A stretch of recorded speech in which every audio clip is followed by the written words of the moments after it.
Masiklavu wao watu wa Korengo Afriki wajavanu na Warabu waja wafanya kontra namna hiyo, kama uunda nyumba ufanya tinini harimahazi hata kati serikali ya Fransa yaja ajawa parawa watu wao majawa harimaiti wabaki watambalia harimaiti wanu soko tilo alama wako tsangwa mwanyamu wako kanalama vanu wako irwa tsango vanu jao vanu wako katwa sembea na mnini wako forola vanu tuwashitu vantao la huni korongola ndorora na domo uja morongo wako la mare chiri kwa jamba ulimgwana savu juvanu chakiri tena vanu na vanu tio alama mruma wangine mshambara wangine mshenzi wangine mana mshenzi uo mruma wangu mshambara de mtwalorengwa tu ule ambaye madhala mrima wanawazambara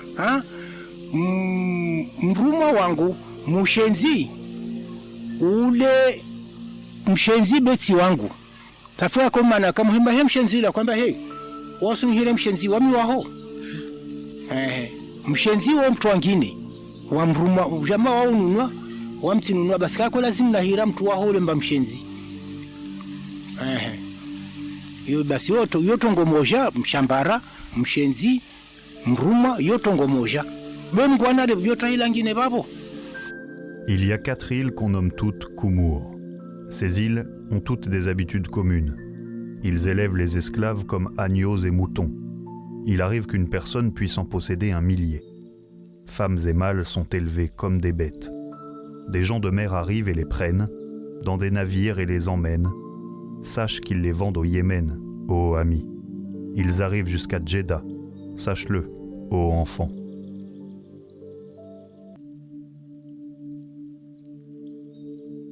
De tout temps, la traite des esclaves a été pratiquée par les Comoriens et a introduit dans les Comores une foule de nègres de toutes les tribus de Madagascar et de la côte d'Afrique, si bien qu'il est fort difficile aujourd'hui de les distinguer des nègres provenant des premières migrations spontanées. On y trouve des Makwa, des Mouchawa, des Chambara, des Kafres, etc. Il est vrai que la traite atlantique écrase par son poids historiographique la traite orientale. Il n'en demeure pas moins que la traite orientale est une traite qui a été plus ancienne et qui a concerné une étendue spatiale assez vaste, qui va de l'intérieur de l'Afrique, à partir de la République démocratique du Congo, jusque sur les côtes. C'est une traite qui s'organise, qui s'articule autour de 3 routes principales. On va avoir une route au nord entre la Tanzanie et le Kenya, dominée par les traitants négriers de l'ethnie Kamba. On a une route centrale qui va concerner essentiellement le territoire tanzanien et ce sont les Nyamwezi qui organisent cette traite dans cette route-là. Ensuite, plus au sud, vous avez une route qui concerne le territoire mozambicain et le territoire tanzanien. Donc c'est une route qui est dominée par les Yao, l'ethnie Yao qui organise le commerce négrier sur cette route-là. Cette route-là débouche sur Kilwa, qui est une île importante, un port négrier assez important pour notre zone.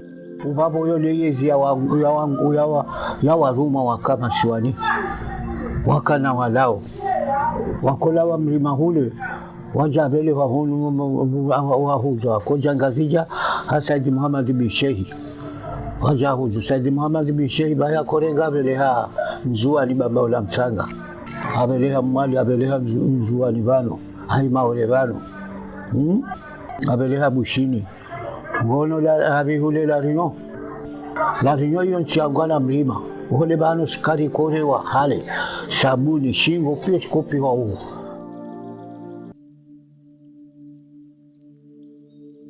Jana majahazi mfalme wa bandele vanu wa korongolwa mdalamza hodi ramkia hakola abantu andarengi wa rumoho abingi ajana vanu awali shihahi kola mtakotsaha akondonunua hamdalamza wabo mbingi saju wabomba dago pia likabewa mdalamza wada kwenda na urenga watu ho wa bandele vanu tide maore pia mdalamza da kondorenga wa hivinga vanu saju wabala koshuka bewa mdalamza ko abinga direkiti maana yako kamtsapere babo mdalamza Safia kwa wapinga be waida kukana wapinga bandele vanu. Maneda kana shamba bole bandele vanu dalam zao. So hambamba hadisi zo zido babu moni babu wanazikia hadisi wanaziona be bandele vanu dalam zada ko kana waruma wa hewao aenda hiwarenga. Une fois que les captifs sont arrivés sur la côte, ils vont être exportés dans leur zone d'emploi par les boutres. Ce navire qu'on appelle en shimaoré le jahazi a été très largement employé pour transporter les captifs. Il s'est avéré que ce moyen de transport était complètement inadapté au transport d'êtres humains, ce qui causait beaucoup de dégâts pour les captifs qui ont été laissés en fond de cale sans possibilité de respirer. C'est un moyen qui a été adopté largement parce que le boutre, il est facile à fabriquer, il est malléable, il ne pose pas de problème particulier dans la navigation. Donc, on va l'adopter massivement dans notre zone et au-delà de notre zone. L'archipel des Comores fut le terrain de chasse favori des pirates malgaches. Des raids y sont régulièrement organisés. Les sultans se tournent vers la France et l'Angleterre pour les aider. Les premières tentatives n'aboutissent pas réellement. La France ne souhaite pas interrompre ce trafic qui lui est bénéfique. Ce n'est qu'en 1831 qu'elle commence à mener une réelle politique de lutte contre la traite dans le canal de Mozambique. Le gouverneur de Maurice, en 1817, signe un traité avec Radama Ier, le roi Ova, qui interdit le commerce d'esclaves entre Madagascar et les îles voisines. C'est ce traité qui signe le début de la fin pour les pirates. Mayotte était en proie depuis plusieurs années au ravage des Sakalaves, des Betsimitsarak, des Antakars et des Betamnimen qui venaient fréquemment envahir les Comores en traversant le canal de Mozambique dans de grandes pirogues. À l'arrivée des Malgaches, les Comoriens épouvantés se barricadaient dans leurs villes murées ou se cachaient dans les forêts, laissant leurs bestiaux et leurs récoltes à la merci des Malgaches. Ceux-ci tentaient rarement l'assaut des villes. Ils se contentaient de les bloquer, enlevaient tous les habitants dont ils pouvaient s'emparer et attendaient patiemment la maturité du riz et des autres récoltes plantées par les Comoriens. Puis ils partaient après avoir incendié les villages, emportant tout ce que pouvaient contenir leurs pirogues et emmenant en esclavage les Comoriens qu'ils avaient pris. Ils étaient souvent accompagnés dans ces expéditions par des négriers de l'île de France ou de la Réunion qui guidaient la flottille vers les Comores et partageaient les produits de la campagne.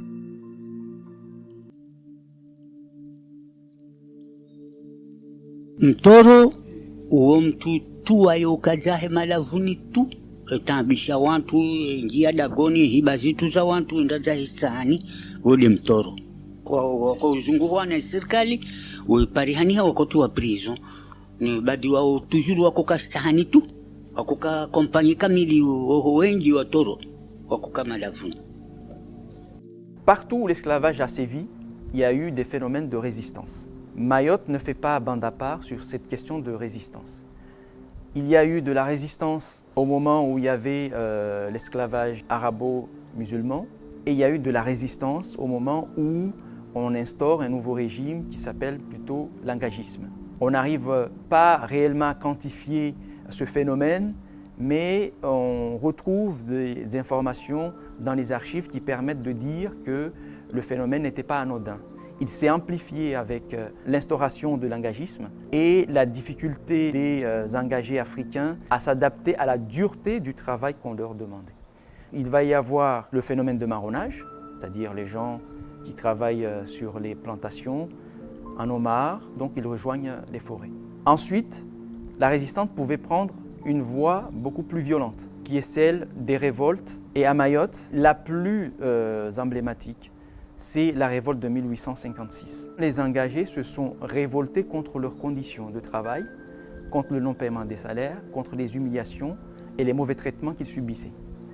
Ces engagés-là se sont concertés, ont déserté les plantations pour trouver refuge dans la forêt de Mandani. C'est une forêt qui se trouve entre le village de Vaïbé et le village de Kombani. Et l'administration va les poursuivre, va les pourchasser pour écraser la révolte. Il a fallu 2 expéditions pour complètement écraser la révolte. À la tête de cette révolte, il y a un certain Bakar Koussou qui va récupérer le mécontentement légitime des travailleurs engagés africains pour en fait mener une guerre plutôt anticoloniale, dans le sens où lui, il a été dépouillé de ses prérogatives par les Français, il souhaite les chasser pour retrouver la place qui était la sienne avant l'arrivée des Français. À partir de ces données-là, on doit reconsidérer la place de Bakar Koussou dans la mémoire mahoraise. Est-ce un mythe ou un esclavagiste en mal de combat anticolonial? La question reste ouverte. Sur les 5 condamnés à mort présents, un seul a été exécuté, c'est le dé Bakary Koussou, chef principal du mouvement. Il a subi sa peine hier en présence d'un grand concours de population. J'ai fait donner à cette triste cérémonie tout l'appareil possible. J'ai tenu à ce que dans chaque village et sur chaque habitation on pût raconter ce qu'on avait vu. Comment nous punissions ceux qui avaient osé toucher à main armée notre drapeau.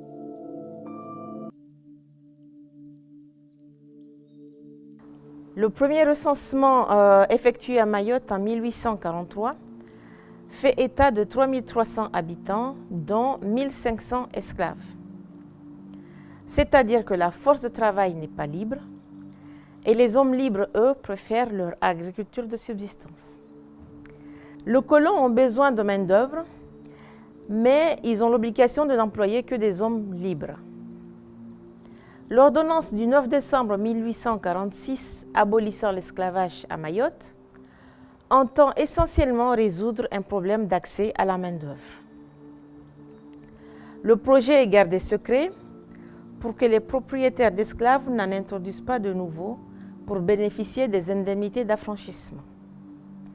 Ce n'est que le 1er juillet que le commandant Passot signe le décret promulguant l'ordonnance. Et le lendemain, il réunit chefs indigènes et notables pour leur annoncer la nouvelle. Tollé général chez les locaux, qui accusent la France, à juste titre d'ailleurs, de vouloir les déposséder. Les instructions qui accompagnent l'ordonnance royale de 1846 ne permettent pas à l'administration de s'opposer au départ des propriétaires. Elle doit toutefois s'assurer du consentement des esclaves à suivre leur maître. Ils menacent de quitter Mayotte avec leurs esclaves. Et près de la moitié des esclaves décident de les suivre. À ce moment-là, on craint une émigration massive vers les 3 autres îles de l'archipel. Pour calmer les esprits et éviter que la moitié de la population ne quitte l'île, l'ordonnance royale est modifiée sans l'aval de Paris. Les esclaves auront la possibilité de racheter leur liberté, ainsi que celle des membres de leur famille. Les esclaves peuvent choisir leur engagiste. Cela implique qu'ils ont la possibilité de se faire engager par leur ancien maître. Une fois cela acquis, la commission d'affranchissement commence ses travaux de recensement des esclaves qui dureront 1 mois et demi. La commission est composée de 8 membres, dont 2 notables indigènes qui sont les plus gros propriétaires d'esclaves. L'ordonnance abolissant l'esclavage à Mayotte fut signée le 9 décembre 1846. Localement, l'annonce est faite à la population le 2 juillet 1847. Dans les autres territoires français ayant connu l'esclavage, la date choisie correspond à une réalité locale. Il n'y a que Mayotte qui commémore cette date le 27 avril, qui correspond à la date où l'esclavage fut aboli sur tout le territoire français.